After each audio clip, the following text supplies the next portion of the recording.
தமிழக வெற்றிக் கழகம் நிச்சயமாக அந்த கட்சியினுடைய வளர்ச்சிக்கு பயன்படக்கூடிய மிக முக்கியமான கருவியாக திரு செங்கோட்டையன் அவர்கள் இருப்பார் என்று நான் திடமாக நம்புகிறேன்.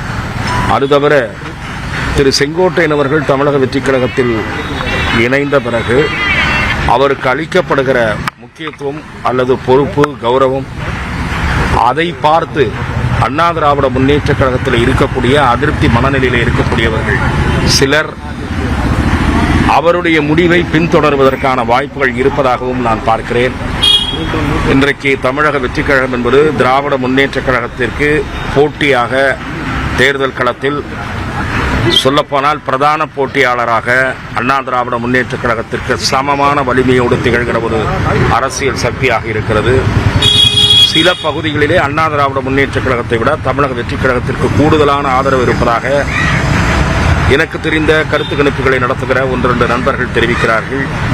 ஆகவே அதேபோல சமீப காலமாக திரு விஜய் அவர்கள் புரட்சித் தலைவர் எம்ஜிஆர் அவர்களுடைய புகழையும் உச்சரிப்பதற்கு, அந்த புகழையும் பேசுவதற்கு தொடங்கியிருக்கிறார். அதன் மூலம் அதிமுகவிலே இருக்கக்கூடிய தொண்டர்கள், அடிமட்டத்தில் இருப்பவர்கள், அதேபோல அதிருப்தியிலே இருக்கக்கூடிய புள்ளிகள், இவர்களுடைய பார்வையும் விஜய் பக்கம் திரும்பும்.